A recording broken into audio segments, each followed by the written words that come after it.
All right, ready? I am born ready. All right. All right, Yosef. Thank you so much for coming here to Bergen and to speaking with me. Thank you for having me. You were invited here by MIFF with Israel for Peace to come here to give a lecture, and I listened to your lecture just now, a couple hours ago, and it was a really strong Thank you. lecture that you gave, and you also gave some exclusive footage. I think for the first time, as you mentioned, Yeah. very both But strong. everybody was shocked. Yeah, everybody They was they shocked. couldn't talk for the first. They didn't even engage with each other in the first few minutes of this I event. know. I felt it too. I was just, I had no words because what you showed is really intimate photos and videos from what it was like on 7th of October And for this a is nothing. family. This Yeah. is this with this. There is thousands of more videos Yeah. that we cannot share because we don't have permission to share. But just like watch how one video that we got the permission to share, and it affected hundreds of people who sat down and watched that video. Yeah. There's thousands of more evident videos like this. Unbelievable, really crazy. And you mentioned also one of the main differences between Israel and Hamas is that you actually make a lot of effort with the ethics Mhm. in regards to what kind of pictures and videos that you release, that you talk to people first, that you talk to the families. While as on the other side with Hamas, they just put up a lot of photos of dead civilians to make a point to try to use that as argument against Israel. And, Without even explaining how we arrived to this situation. yeah, I mean, if you look at it, if we were uh, in the 7th of October, if we were like Hamas and like the Palestinians, what we could have done with the 7th of October evidence and videos and materials, that that could have been like, you know, in terms of the propaganda war, a huge win. But we're not like this. We care about the privacy of the families of those who got injured, raped, kidnapped, killed. It is really important for us. And as I said, even the video that I shared it after tremendous work with the family, agreeing to publish those videos, and even up until 1 minute before I published the article about the Tassa family, which got hurt by the 7th of October. I mean, Sabine, the mother of four children, one was killed, two other were injured badly. She lost her husband, and many of her neighbors in Netiva Asara town in south of Israel were also murdered or kidnapped or injured. And up until the last minute, speaking to Sabine, uh, I wasn't sure that we're going to broadcast the article, and only after we spoke with the kids and they gave the okay. Yes, 100%. I need the world to know what happened to me. This is what Corinne said. The kid that was shouting, "Why I'm alive," he himself said, "I want the world to know what happened to me and to my family." It's a 10-year-old kid, a 10-year-old kid saying that to me. It's not possible. I mean, it's very hard. and it was so hard just to hear those words from him shouting, "Why am I alive?" That's so strong. That's like that's so deep. That's so everybody gets affected by that. I think.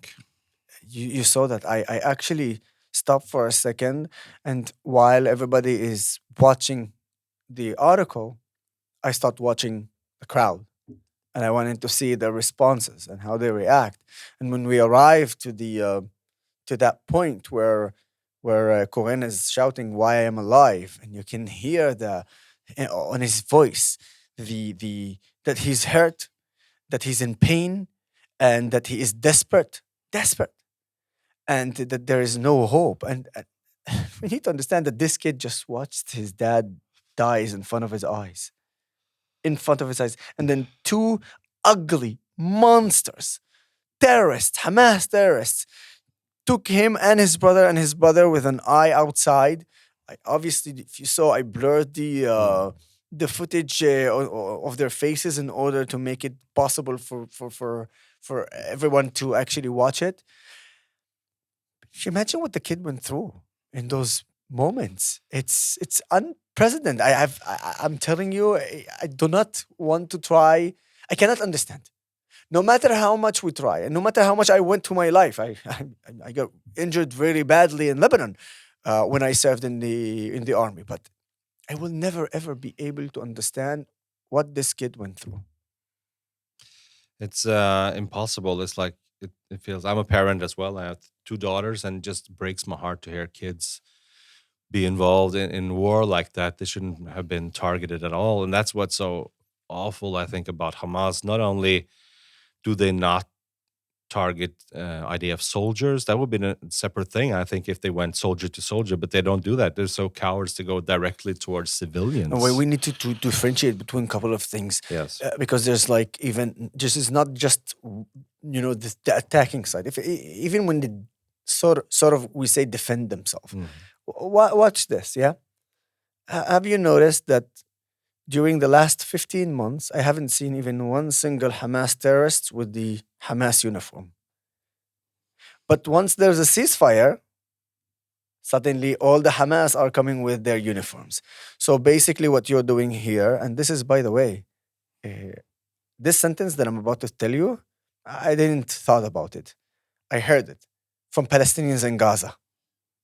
Okay, they are the ones who are saying what I'm about to say, and they're saying funny because for 15 months, Hamas took out their uniform when there was a war, but suddenly when there's a ceasefire, they put back their uniform.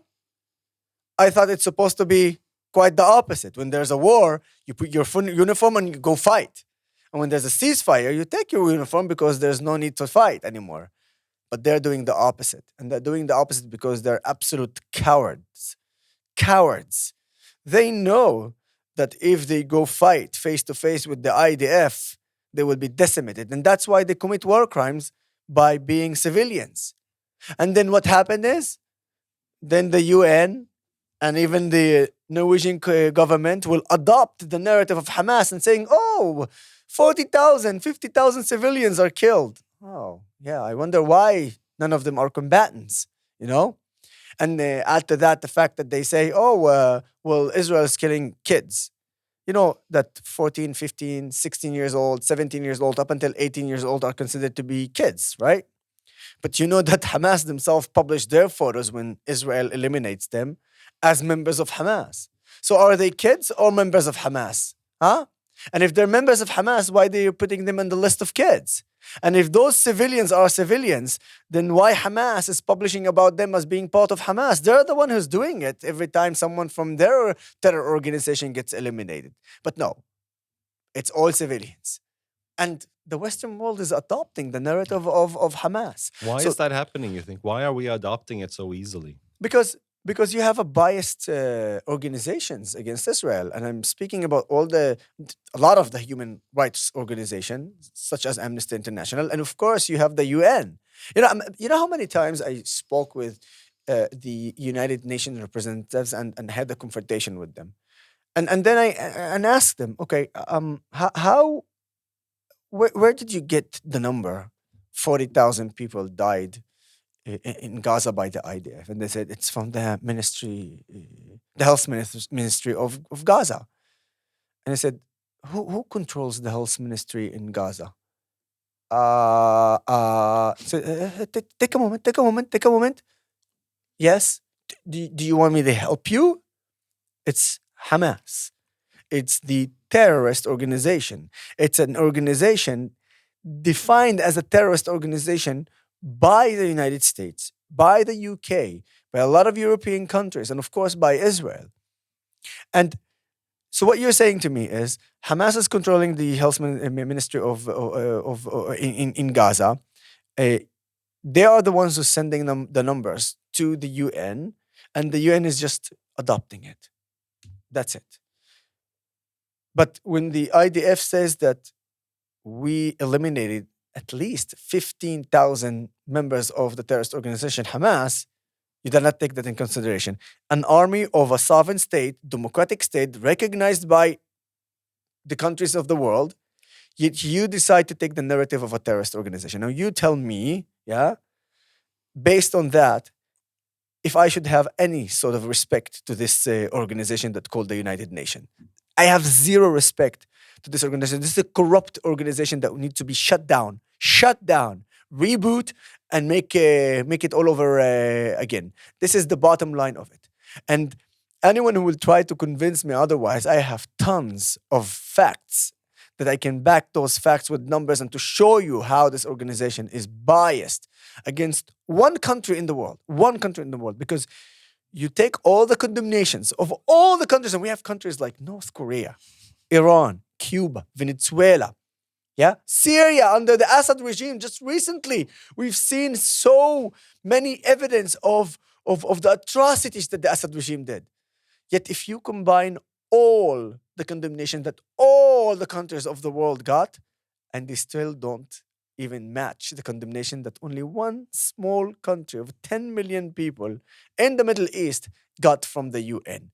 So if by now you're not convinced that the UN is biased against Israel, I have nothing. And this is what I want to say also. I'm not going to debate idiots after I explained this and they still don't say it. I'm not going to debate you. I'm going to fight you. I'm going to humiliate you. I'm going to make you sorry and embarrass you if you come and talk to me and debate me. Because by now, if you do not understand, because it's basically logic. What Iran is doing to their own women, what Venezuela is doing to their own people, what the Syrian Assad regime did to his own people. You know that probably Norwegians don't even know about that, But the UN came to see what happened in that famous prison, Saidnaya, in Syria. You know what the Syrian people did? They shouted at them and they took the shoes and threw their shoes on them, telling them, now you remember to come? Where were you for many years? I'll tell you where were they. They were occupied and possessed and obsessed with Israel. That's where they were. Why do you think that is? Why is the UN and these organizations so obsessed with the singular country of Israel? Why is that? Politics. When it comes to the UN, you have 22 Arab nations. Many of them are very strong economic nations, and they control a lot of the oil and the money. And this is not a propaganda story and conspiracy. We know, for instance, Qatar is one of the leading countries in putting the virus around the world, and they're using it very smartly. Qatar is, how can I tell you that? They are the wolf in a sheep clothing. One by one. Because Qatar is a state that funds terrorism. Qatar is the one who funded the Hamas. Qatar is the one who is funding Al Jazeera. Qatar owns Al Jazeera. And Al Jazeera, if I was, and I'm an Arab, and I watch Al Jazeera. But if I was an Arab who only watched Al Jazeera, I would be anti-Israel too, and probably even terrorist. How much do you think the media has a responsibility for how people view Israel? Absolutely a lot. Absolutely a lot. I mean, look, as I told you, we can separate that between the Arab world and the Western world, okay? In the Arab world, Al Jazeera is responsible for a lot of the nonsense that we are seeing when it comes to the conflict between the Palestinians and the Israelis. I fight Al Jazeera on a daily basis. And I try to expose their lies every time. Even today. Today they removed 4 posts, 4 times. I uploaded 4 posts on Al Jazeera, actually taking live video of Hamas terrorists, literally directing one of the hostages and telling him, wave now, do that. Now, it was live, so they can't control it. But the second I uploaded the video, they took it immediately down. It's copyrights of Al Jazeera. No, I tried it again and again, copyrights of Al Jazeera. But when other people are actually sharing Al Jazeera footage of Yahya Sinwar, they're not taking these down. No, suddenly there's no copyrights. I've heard there's a little bit of a difference between English version of Al Jazeera and Arabic version. Oh, this is there. I'm glad that you said that. For instance, on AG Plus in English, they would even put materials on LGBTQ communities. Oh, yeah. But in Arabic, don't you dare. No. Don't you dare do that. Because if you do that, they're gonna shut down. Yeah. They're gonna shut them down. But yes, to the Western world, yeah, they will apply to you and they will put they put the LGBT communities more open, more Diversity. diversity.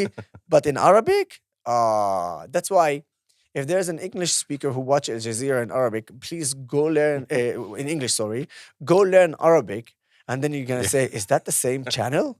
It's not possible. So this is Al Jazeera and how they lie and what they do. And when it comes to the Western media, as I said, like take for instance BBC, who refuses to call Hamas a terrorist organization. I'm looking at those. I'm sorry, I have to be, quite direct. No, Okay, please. I'm looking at those white journalists, and I, as an Arab who lives in the Middle East, lives in Israel, know the reality of my society and the regime and the region in the Middle East. And I see them refusing to call a terrorist organization because they don't want to be biased. Look, when you arrive to a conflict and you don't want to be biased, okay, the target is to show from this side and to show from this side. But when you have a fact where you have a terrorist organization controls the Palestinians in Gaza, who, when they won the election, they throw the rivalries, Palestinians, from the rooftops, that put whipping caches in home of civilians. And this is Palestinians admitting it, civilians. Now, I know that people, oh, you're lying. Guys, everything I say, I have it backed with videos. Don't you dare. Because what I'm saying right now, I'm saying it because I have videos and because I have the facts with me. So if you do not want to humiliate yourself, yeah, I'm waiting for someone, like, for instance, to see this podcast and then upload something about me being lying. You know why? Because I will take that and just embarrass him by putting videos from Gaza about how Palestinians, for instance, are speaking against Hamas, and how Hamas is actually putting whipping caches in their houses, and how they are afraid because they know that they are just became a target for the IDF, because the IDF will attack those weapons. But then Hamas will say, "Oh, look, they're killing civilians." Really? Why this attack ended up by civilians casualties? It's because you hidden those weapon caches in civilians areas. Now, even further than that, you know what's so crazy? One of Hamas leaders, he was asked about those weapon caches and all the missiles that they put in civilians.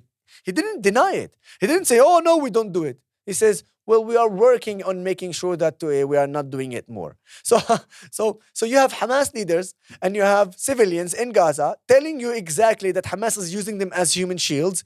Yet every time Israel strikes those weapon caches, those missiles or those launchers, and as a result of that, civilians got injured or killed, you attack Israel. You want to tell me that I want to dialogue with those people? I don't want to dialogue with them. I want to embarrass them. And this is exactly what I do. I want to have a dialogue with people who are willing to speak. And if I make a mistake, to know how to point that mistake, and I will agree to that. If they manage to convince me that I did a mistake, I'm the first one to admit that. I have no problem admitting it. But if not, then be quiet. Be quiet. So when you see Western media adopting a narrative of a terrorist organization and BBC refusing to call the facts, they're harming the Palestinians before they're harming Israelis, by the way. That's what the BBC should know. That by not categorizing Hamas as a terrorist organization, and I am an Arab who knows them. We suffer from them. The Palestinians suffer from them. Yeah? And when they do not do that, the first people to get hurt is the Palestinians themselves. And of course, then the Israelis. So when I see Western media do that, and white Europeans think that they know better than me, at one point I laugh, but on the other point I get angry, because they are actually destroying us and hurting us. The fact that they do not call Hamas who they are, and the fact that they are not standing on the right side of the history, is one of the reasons why this war did not end up much earlier, and why our hostages are not home much earlier, and why there are more casualties. Media in the West has a lot to contribute to that. Yeah. It's important to distinguish, I think, between Islam and Muslims and Arabs and all of these different words and different people and different parts of the country. Do you think that, because I've been wondering, like the Hamas, how are they misusing the word of the Quran and Islam to do I'll their give, horrible things? I'll give you an Yeah. example. You know, in Islam, you're not even permitted to drink alcohol. Yeah. But in some way, they actually permitted them to take drugs on the 7th of October. So you can twist Islam as the way you like. But I can tell you, based on my experience with the Muslim community in Israel, amazing community. I live among the Muslim community in Nazareth. We Christians and Muslims live together in Nazareth. And the majority of us, we don't have a problem with each other. We love each other. We live side by side. In my building, majority of Muslims. Of course, you have extremists on all sides. Yeah? And we need to fight those extremists. But my problem is with the extremists. My problem is not with the majority of Jews. My problem is not with the majority of Christians, with Druze and the majority of Muslims. My problem is with the extremists in every community.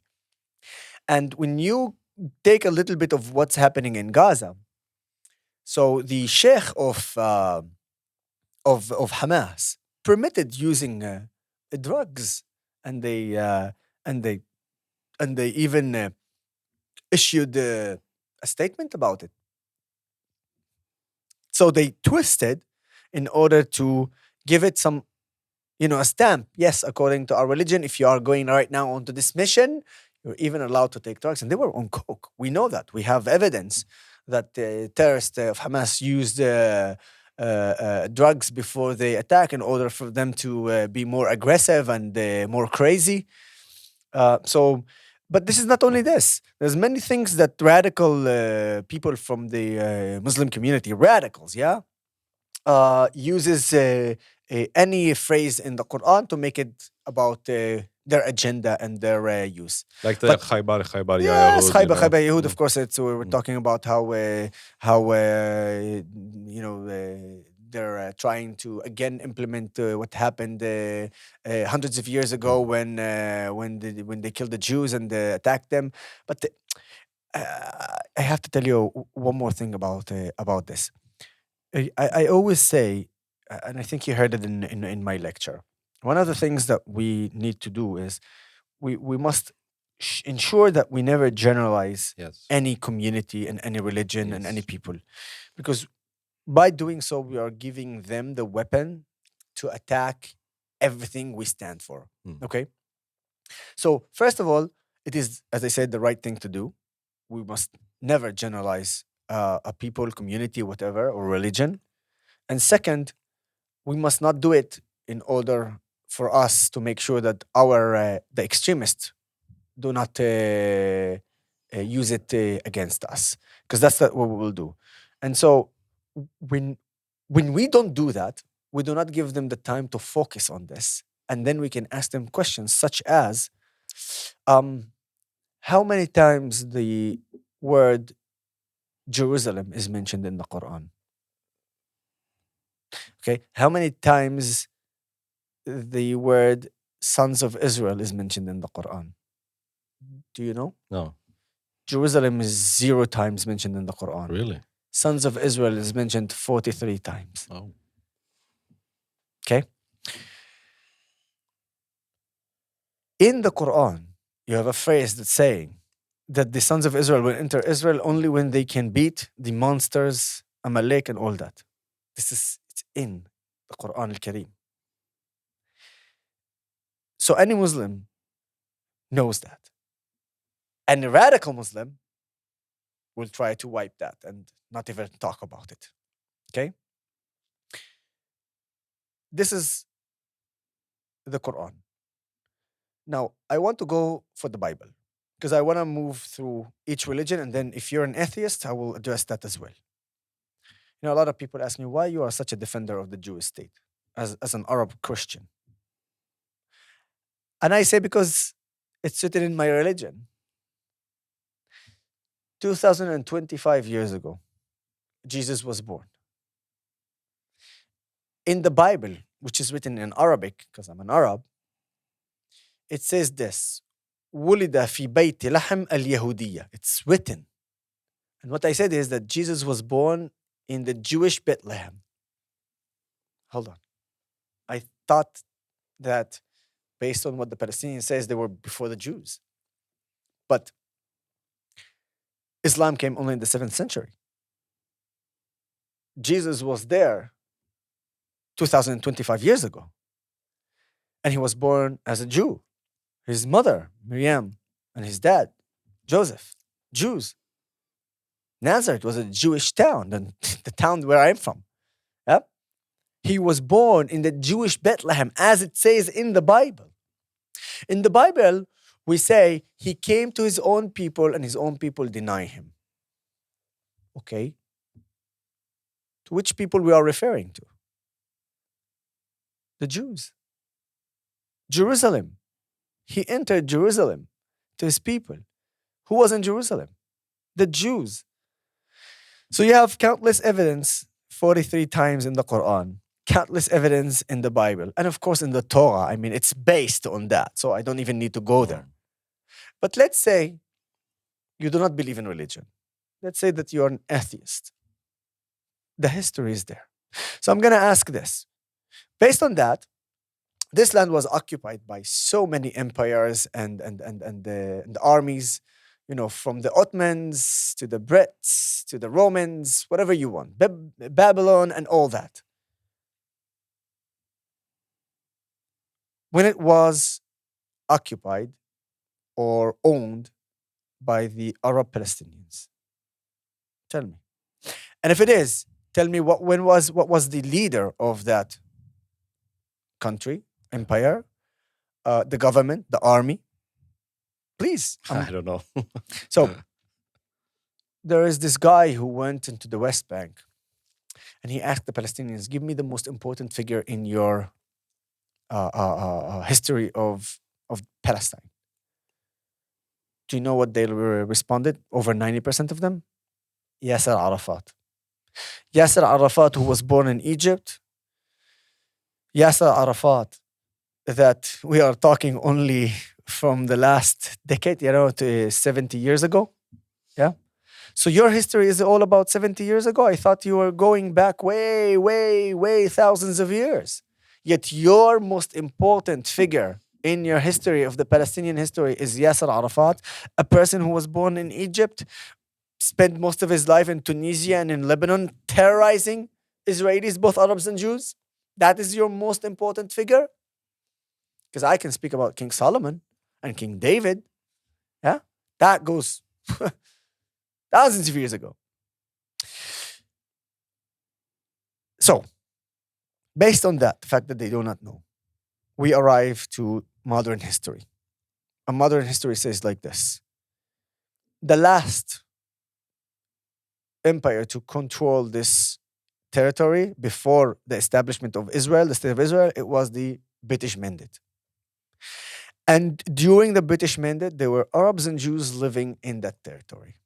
Now, I should say, the word Palestine, it came, if you ask any Palestinians what the meaning of Palestine, they have no clue. They have no clue, absolutely zero clue. I've asked them. I have it on video, by the way, in many of my lectures. Yeah. Someone from Gaza, tell me, what is the word or the meaning of Palestine? What do you mean? Yes, what Palestine? What does it mean? Where the name came from? They don't know Does how it to mean answer. conqueror? You know, so Yeah. so Palestine, it's a before it was Palestine, it was the kingdom of Judea. Yeah. And after the Bar Kokhba rebel, the Romans, as a punishment measure, changed it to Palestine. At the beginning, it was Palestina, and it was meaning the cities on the shore, on the beach, such as Ashkelon, Gaza, Ashdod, all those cities, they got the name Palestine. Then after that, they extended it. That's the name. That's where the name is. It's a Roman name, not an Arab name. Yeah. Yeah. And then let's skip back after we understand why they call the region Palestine, Palestina. Yeah. If you jump and go back again to modern history, and just prior to 1948, the UN came with a resolution and a plan called the partition plan, which they divided the land between Arabs and Jews. Watch this. They never said Palestinians, Arabs and Jews. Yeah. Not Palestinians, because no one even referred to them as Palestinians. I'll even give you a really interesting story, personal story. My grandfather, he lived during that war. And he was living in a village called Jesh. Jesh, Gush Khalav, is a village on the borders, on the northern border of Israel to Lebanon and Syria. And when the war broke, yeah, the Arab leaders from Lebanon and the Arab leaders from Syria told my grandfather and other leaders of the village, evacuate. Go towards Lebanon or towards Syria, okay? We will win the war and you will get back to your lands. My grandfather said, no, I'm staying in my land. And if the IDF arrives, I am going to tell them, this is our land. We're not going to fight you, but we're not getting out of our land. They said, they will kill you, they will murder you. I said, I'm not leaving my land. And truly, the IDF entered Jesh, Gush Khalav. And until today, we have our lands. And I'm not saying that, really bad things happened during the war on both sides. It's a war. At 1948 even. I understand that. Everybody understands that. Nobody denies that. But it is a war. Yeah? And specifically to the story of my family kept their lands like other families in the area. We did not fight the IDF. And then later we become part of Israel, citizen of Israel. And until today, I thank God by that because I actually live in the only democracy in the Middle East. Now, just to go back again, after, we said the partition plan. Partition plan was a plan to split the land between the Jews and the Arabs. And in fact, Arabs got more natural resources than the Jews. Yet the Jews agreed to the plan and the Arabs did not. Yeah. And then the Arabs opened the war. They lost the war. Okay. You lost the war that you started. It's your problem. Deal with it. Move on. So I have here an answer to atheists, people who believe in Judaism, Christianity, and Islam. That's exactly what we spoke. Now, based on all that, if you still think that the Palestinians are indigenous to this land, they're a knucklehead. Yeah. No more than that. Well, what do you think about the word Palestinian? Is that a word that we should continue to use about the people who live in those areas, or should we abandon using the word? Yes, I'll tell you why. Yeah. I'll tell you why. Yeah. Because the fact that there are now 3 million Palestinians calling themselves Palestinians in the West Bank and 2 million Palestinians calling themselves Palestinians in Gaza Strip, it's a fact. Yeah. It is a fact. And 1,000 years from now, yeah, they will look at the history and the history will say Palestinians at that time called themselves Arab Palestinians. Arab Palestinians, fine. Yeah. But that's not my problem. My problem is that those Palestinians think that they're indigenous to this land. That's my problem. How many people do you think, I know it's difficult to get data on that probably, but how many people do you think of the people who call themselves Palestinian or the people who actually live on Gaza? How many of those do you have a feeling actually support Hamas, and how many do you think oppose Hamas? And I actually, first of all, I thought what you would say, I'll answer this question, but I thought you would ask me how many of them are actually like Palestinians. Yeah. It's funny because, Al-Masri family. Mm. So Al-Masri, it means Egypt in Arabic as Masr. Mm-hmm. Al-Masri, usually they give it to a tribe or to a family who comes from Egypt. Do you know how many people in Gaza goes by the name Al-Masri? No. They are from Egypt, yet they call themselves Palestinians. And their family name is Al-Masri, the Egyptian. So up until 1967, Egypt controlled Gaza.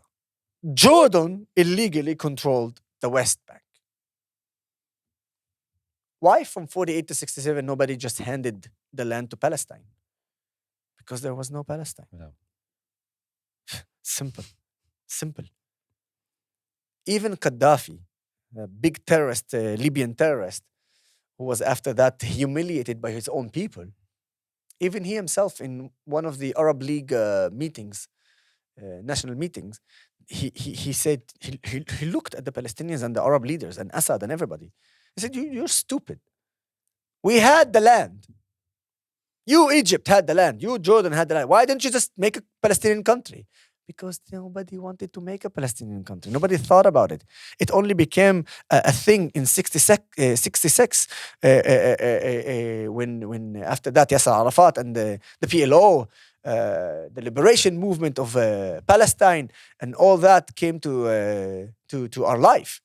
But up until that, nobody even talked about it. They were focusing on just destroying Israel. Okay? Now, in terms of how many people actually supporting the terrorist organization Hamas, look, we have the survey. Prior to the 7th of October, 80 to 90% of Gazans support Hamas.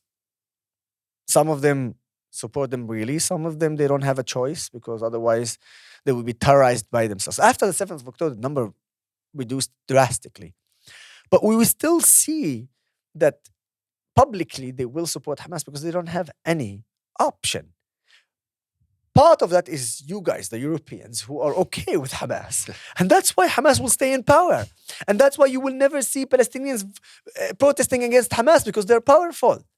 Instead of making them weak, if you make Hamas weak, I promise you, you will see the protest against Hamas. We start seeing that on November 2023. Yeah. We start seeing that because the IDF cut the humanitarian aid to the minimum. Yeah. And we are beating the hell out of Hamas. So Hamas felt depressed and desperate. One, because the IDF is actually managing to destroy them, but also desperate because the people are starting to protest against them from within Gaza. You've never heard about it because they shut it down immediately. They're so brave if they're daring to Oh, do I that. have the videos of the protest. Yeah. But instead of getting this protest bigger and bigger, Hamas said, okay. Let's do the first hostage deal. That was in November, which allowed Israel to bring more aid and more humanitarian aid to the Gaza Strip. Yeah. And suddenly they reduced, and the IDF stopped attacking full power Hamas. It allowed to Hamas to do the deal with Israel and release 110 hostages, which eventually also brought more humanitarian aid to Gaza. And suddenly, again, Hamas is on the surface. Hamas is again gaining power. And because of that, all the protest just went off. Yeah. That's it. And I think also it's difficult. I find that I get so many mixed signals from the images that I see from the people that talk. Because on one hand, we all saw the images of the different Israeli hostages that were being taken into Gaza, and you see all this like civilians. I don't know if I should use those kinds of Terror supporters. Terror supporters, like chanting and yelling, Terror like, supporters. you know. But so you see that at the same time, and then you see hostages that have been released and taken back, and then they say to the media that everybody on Gaza is a terrorist. We were held by normal families, and look, Let me tell you my output on that. Yeah. Okay. When you are educated from age 4 to age 18 to destroy Israel, and that even Tel Aviv, Rishon LeZion, Beersheba is Palestine, and that the only solution is not to live together. The only solution is Intifada revolution. This is their slogan. They chanted here, by the way, in Norway. Yeah. So when you grow up like this, I cannot blame a kid who's a kid. Of course. But I blame their parents. Yes. But I also know that this kid will, because of the education, end up being a terrorist. Yes. So I know that this kid will be a terrorist in the future, and I blame their parents. But at the same time, those parents were brainwashed from age 4 to age 18, where they got their education from a terrorist organization. They have terror camp for kids. So by the time you arrive to the age of 14, 15, 16, 17, 18, you are part of Hamas. And if you're not part of Hamas, you still have the mentality and the ideology of Hamas, which is what? To destroy Israel. Now the question is, how do we change that? Because through dialogue and peaceful dialogue, you can't change that. It's too late. It's too late. The only way where you can change this is by force. Now, Europeans will never understand that because they're Westerns and they have their values and they Yeah. have their mentality. We, the Easterns, we know what we need to do. But out. It doesn't concern you. You do not understand better than us. And I want to be clear. You do not understand better than me. You do not understand better than the Arabs and the Jews who live in the Middle East. You don't. If you think you understand better than us, you don't. Stay out. It's not your conflict. You have no idea what you are talking about. We know what we're talking about because we experience it and we know the mentality. I know the mentality because this is who I am as well. As an Arab from the Middle East. The only difference is that I grew up in a country where allowed me to be educated on actual Western values, but also maintain my culture. I'm proud to be an Arab. I'm proud to be an Israeli. I'm proud to be Christian. My friend dear friend from school, he's proud to be an Arab. He's proud to be an Israeli, and he's proud to be a Muslim. Other friend is proud to be an Arab, proud to be an Israeli, proud to be a Druze. We know our life, and we know the ups and downs that we have in Israel, the advantages and disadvantages, the positive things, the negative things. We all know, and we know how to deal with it.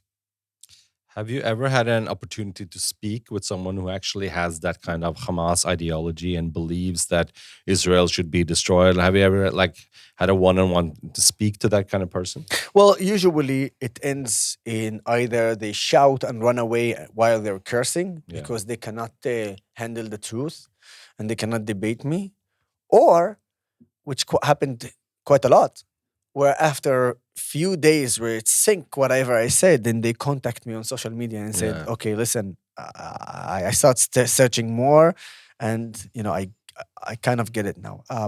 One of the stories actually that I don't know if he's not a supporter of Hamas, but he was definitely anti-Israel, and I had a debate in Oxford University, Yeah, so and it was a very important debate. Very important debate. Here is something, by the way. The debate was about this house believed that Israel is committing genocide and also an apartheid state. That was the theme of the debate. When me and the group of amazing speakers from the Israel side, we arrived, we were four speakers on the side of Israel. By the way, two of us are Arabs. Me and Mis'ab, Natasha, she's an amazing lawyer, Jonathan, amazing journalist. And when we arrived, we literally got attacked by the student union of Oxford. Now, you're saying to yourself, what? What happened to the classic Oxford University? Yeah, let me tell you, it's occupied. yeah. It's occupied.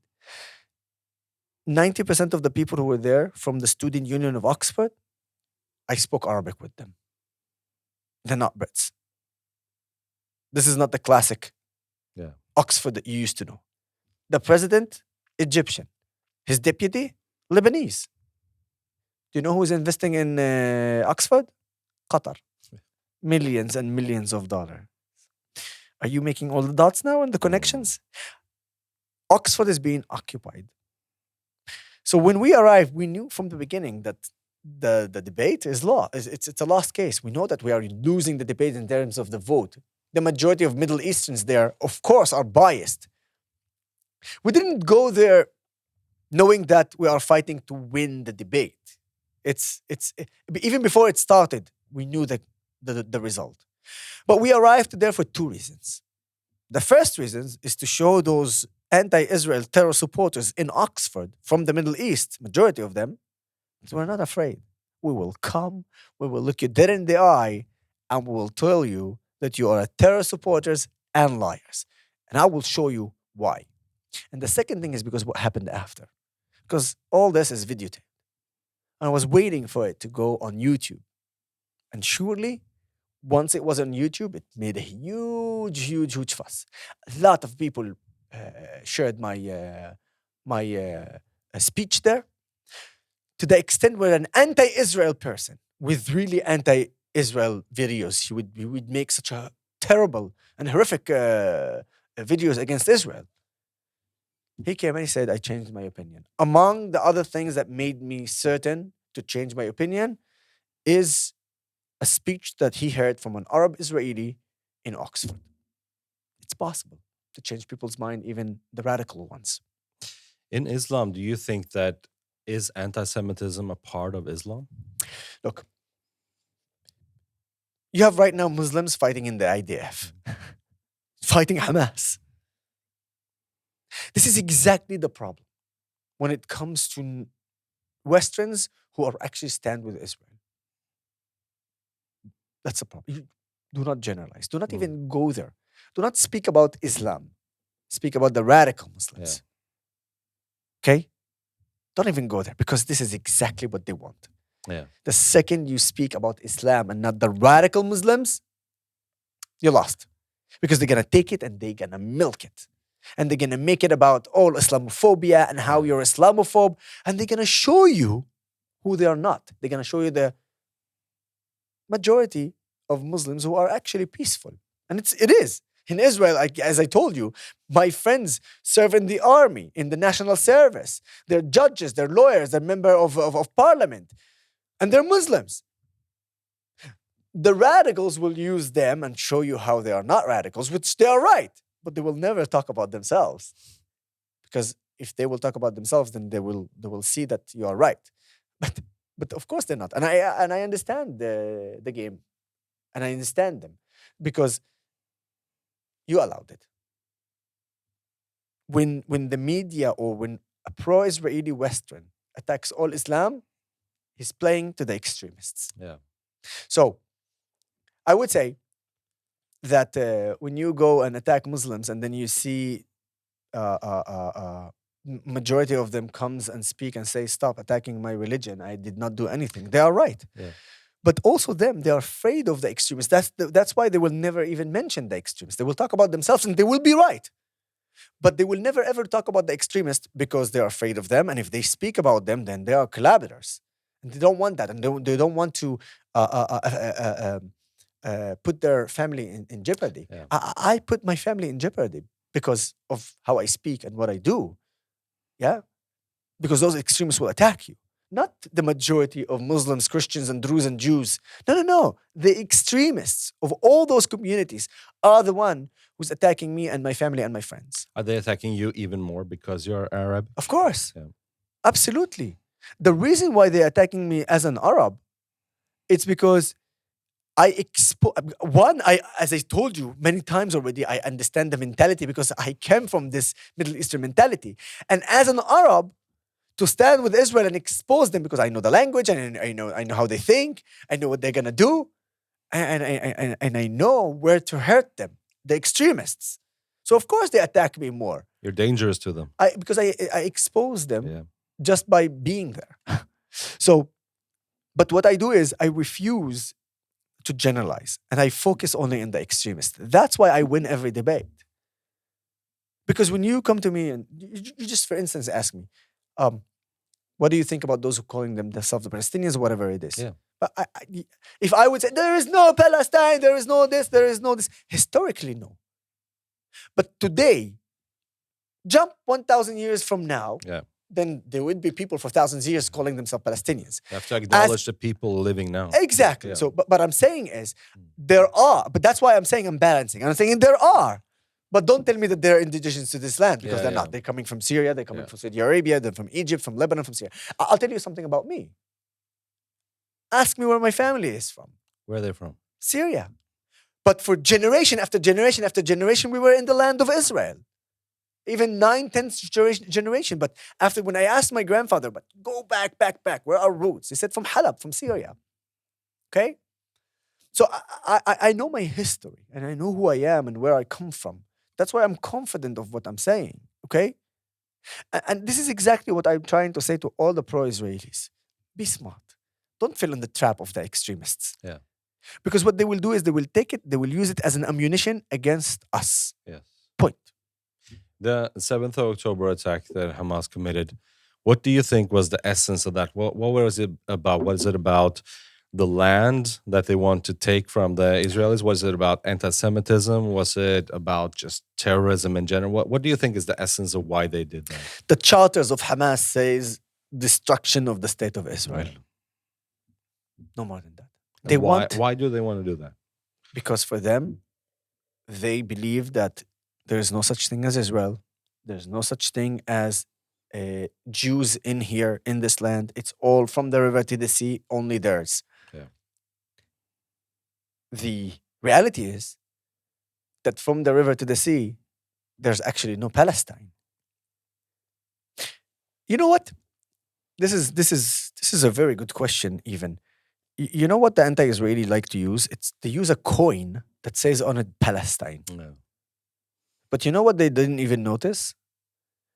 That there is in Brentus, there is Aleph Yud on the same coin. You know what the Aleph Yud stands for?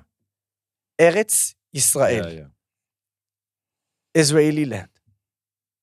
On the same coin that they called, oh, watch, this is Palestine, it's written Israeli land. They also show a clip from Israel, from Palestine versus Australia back in 1942. What they didn't tell you is that on the t-shirt of Palestine, it's the Maccabi symbol, a Jewish symbol. And that the team that was played there, it was composed from Maccabi Tel Aviv players, Jewish players. So for the Palestinian team, Jews were playing. And it was called Palestine as a region of Palestine, not as a country. Because back then the British were the controlled. So they're putting Palestine versus Australia, 1942, but all the players are Jews. And then they're showing you Palestinian Airways, owned by a Jew. Palestine Post, which is today the Jerusalem Post, owned and created by a Jew. Okay? So I guess what I'm trying to say is they took the word Palestine as a region and they make it as if it's an Arab country. Yeah. It's not. It was never an Arab country. Any history book will tell you that. But then the world, and also Israel, and this is my criticism, adopted that and went with that narrative. Yeah. I refuse to go with that narrative. Now, that doesn't mean, as I said, that there isn't today 3 million people define themselves as Palestinians. Several Arabs. things can be true at the same time. Yes, exactly. Exactly. Thank you very much. You said it in the most precise way. Several things can be true at the same time. There was no Palestine prior, but today there are people who calling themselves Palestinians. Yes. Fine. It's all good. Yes. But in order for us to promote actual peace, we need to say the history and we need to point the facts. Yeah. Otherwise, they will live. Why the Palestinians are so into this? Because Westerns are accepting and agreeing on a false history. How sad it is. They're creating more death and more problems for us Westerns. Do you know personally people from Palestine or Palestinians or people from Gaza? Have you talked to them? What's it like talking to them about this? Well, first of all, those who I know, Mhm. they follow me and they actually love my work. That's good. And they are taking a lot of personal danger by contacting me because I can tell you that Hamas threatened me many times. Wow. And they uploaded fake news on me on their media and their social media. Funny because back on the first week of the 7th of October, when I got very famous speaking about the war, Hamas uploaded a photo of me in their Telegram channel called Gaza Now with over 3 million followers, and they tried to make it look like I was part of Hamas and part of the 7th of October, and that they shouldn't believe. And they are like talking to the Israeli people and telling them, "Don't believe him; he's part of us." And I said, "How stupid are you guys? I'm like the best assets for you guys, and then you reveal me, you know." But very soon they realized that the Israeli society are like literally laughing about them for publishing something like this, and they deleted it. But I did screenshot it, so I still have it until today, and it will be a memory forever. Have you been to Gaza yourself? Of course. Yeah. What's it like there? Well, I've been in Gaza, obviously, in the last year a couple of times. Yeah. Everything is destroyed, and everything is destroyed because of Hamas. Almost every house, I saw a tunnel. UNRWA school, I saw a tunnel. In UNRWA school, I saw weapon caches. I filmed it.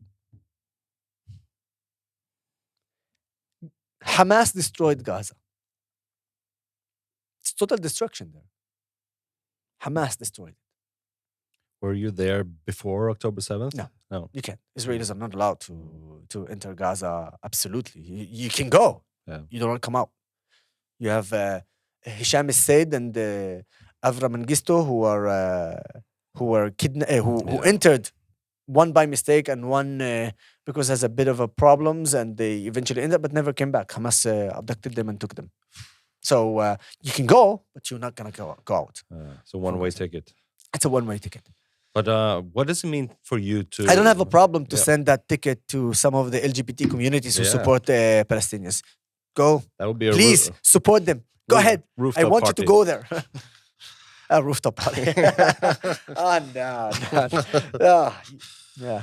But what does it mean for you to be an Israeli? The identity of being an Israeli. What is that to you? Freedom of speech, democracy, the ability to speak out loud about problems that we have without feeling that I am going to be killed or, I don't know, tortured. I love my country. I really love my country. And I think, I always sort of joke about the fact that if the Arabs would have agreed to the partition plan, Nazareth would have been part of Palestine. So I'm like, thank God you did not agree. Because I don't want to live under leaders like the Palestinian Authority and like Hamas. I'm lucky. And the 2 million Arab Israelis living in Israel are lucky. Lucky. And while we have problems like any other country in the world, I'm still thankful to the fact that I'm part of Israel. And I'm still thankful that I have the ability to criticize my own government, to protest when it needed, and to try to fix the problems together. I will say again, my country is not perfect. But if you give me an option between my country to any other country in the Middle East, I will always choose my country. Always. I have to ask you about apartheid as well, because that's especially here in Norway, people are so crazy with that expression. You know, I live in Oslo, capital of Norway, and we have this crazy committee there called the Palestinian Committee, and they want their agenda now is to make the whole of Oslo an apartheid-free zone. So the whole city of Oslo should be certified apartheid-free, meaning there will be no sales of Israeli products or services. It's like this whole ethos. Listen. You know what's so stupid? Huh? That the Norwegian do not know even one single information about who are the first to be hurt from this boycott. The Palestinians themselves. You know, I hope I'm right in terms of dates, because I really like to be right on the points and on the facts. Let's do it like this. A few years ago, I believe it was in 2020, 2021, I believe, the UN made a blacklist. Okay? If I'm wrong on the date, then just go the blacklist of the UN and just be alert on that.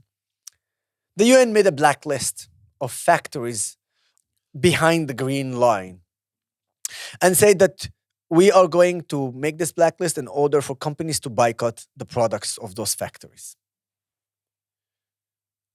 95% of the people who work in those factories are Palestinians. This is how they bring food to their tables. When I went to Bergen industry in the West Bank, literally a few days after the blacklist was issued, I went to the Palestinians and said, you know that probably soon you'll be fired because the UN uploaded a blacklist about boycotting this factories. You know how they reacted? Like this, hands on their face. What they're doing? And I said, what do you want? Like, if the UN comes to here, what you will tell them? I will scream, and I obviously went there physically to be with them. And they were like, I'll scream at them what they're stupid, what they're doing. This is our way to put the food on our table, to have a decent life. They don't know what they're doing. They do not know that they're first harming Palestinians. Are you idiots? So the thing is, those who are advocating for this are not actual Palestinians. They don't live there. They don't know anything. Yeah.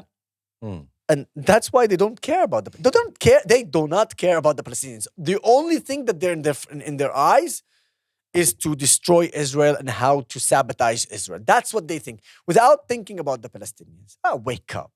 Just wake up. It's crazy. What you know? What I think it's just about people identifying with that kind of seeing the world through this black and white lens, seeing the oppressor and the oppressed, which they believe is the oppressed, right? And then identifying with it. I feel oppressed too, so I'm going to root for that The team. victimhood. Victimhood mentality, right? Yeah, which I resent. Yeah, I resent. I'm telling you, I could have fallen into this victimhood mentality the easiest way, because I'm an Arab in Israel. Okay, it is considered to be a Jewish state. Yeah. The easiest thing for me is, the victimhood mentality is like the Arab leaders in my community. Because they will say, watch this sentence. This is the pure victimhood mentality. If the Arabs are successful in Israel, yeah, they are successful despite the state of Israel. And if they are failing in Israel, they are failing because of Israel. This is an absolute and accurate way to describe the victim mentality of our leaders in our community. I resent that. I hate that. I think it's pathetic, and I will fight that. The simple fact is, today I'm one of the most known people in Israel, and I've managed to be successful by staying true to myself, the people who follow me, and the people who agree with my ideology, both from the Arab society and the Jewish society, and to the fact that when there are topics to criticize my country, I do it. When it's time to fight anti-Semitism, I fight. When it's time to fight racism, I fight. And when it's time to defend my country, I'll defend my country. And that's why I got so much respect from the Israeli society, both Arabs and Jews.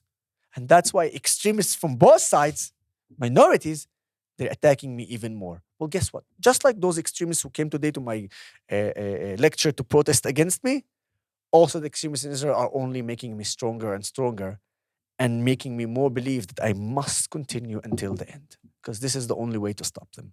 So that's what I'm going to do.